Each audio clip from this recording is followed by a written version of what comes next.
Have you ever heard your own voice in a video and immediately thought, wait, do I really sound like that? It's one of those tiny, almost embarrassing moments most of us have experienced. You're fine speaking in a meeting, chatting with friends, or recording a quick voice message. But the second you press play and hear it back, something feels off, higher, thinner, maybe even unfamiliar. It's strange because that voice doesn't match the one you've been hearing your entire life inside your own head. So what's going on? Why does your voice sound different in recordings? Today, we will figure out why that playback never sounds like you, right here on History of Simple Things.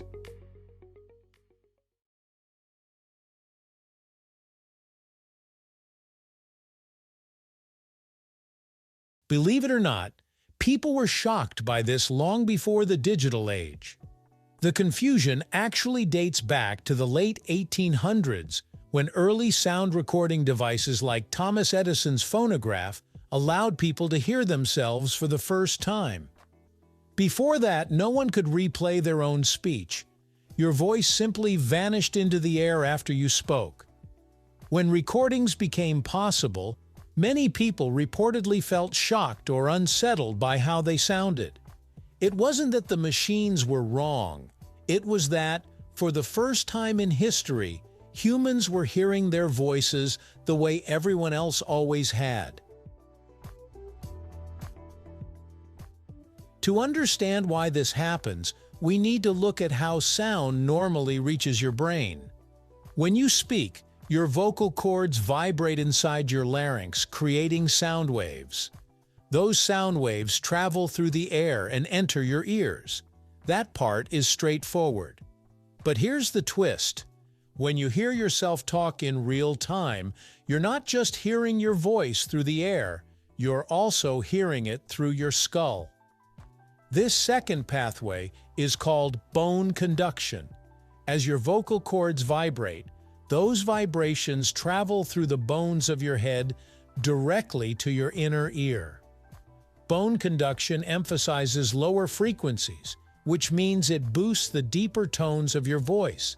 That's why, inside your head, your voice sounds fuller, warmer, and richer.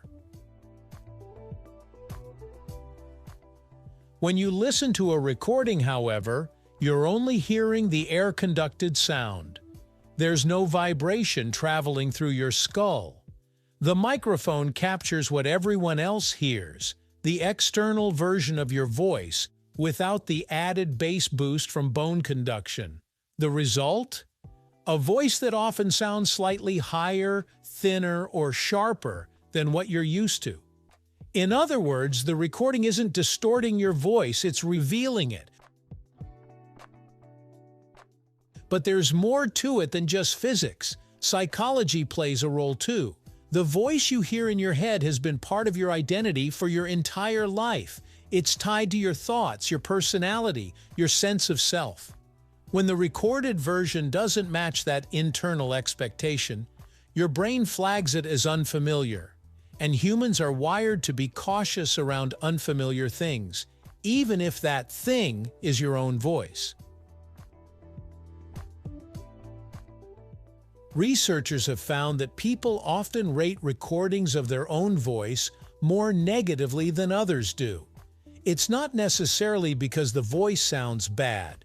It's because it violates expectation. The mismatch creates discomfort. This is sometimes linked to what psychologists call expectancy violation theory. When reality doesn't align with what we predict, it feels wrong. There's also the element of control. When you speak, you're focused on forming words and expressing ideas. But when you listen to a recording, you're suddenly analyzing yourself from the outside. You notice every pause, every breath, every slight crack or stumble. It's similar to seeing a candid photo of yourself. You're not used to observing yourself the way others do. Technology can amplify this effect. Not all microphones capture sound the same way. phone microphones, laptop mics, and professional studio equipment each emphasize different frequencies. Cheaper microphones may compress audio or highlight mid to high frequencies, making voices sound sharper. Meanwhile, high-quality microphones in controlled environments tend to produce a more balanced and natural sound. So sometimes the weirdness isn't just you, it's the equipment. Room acoustics also matter. When you speak in a room, sound reflects off walls, ceilings, and furniture. These reflections subtly blend with your voice, adding depth. A recording might capture less of that ambient sound, especially if it's recorded close to your mouth. The result can feel flatter or more exposed. Another interesting layer is familiarity. The more you hear your recorded voice, the more normal it starts to sound. Podcasters, singers, teachers, and content creators often report that they initially disliked their recorded voice, but over time, they adjusted.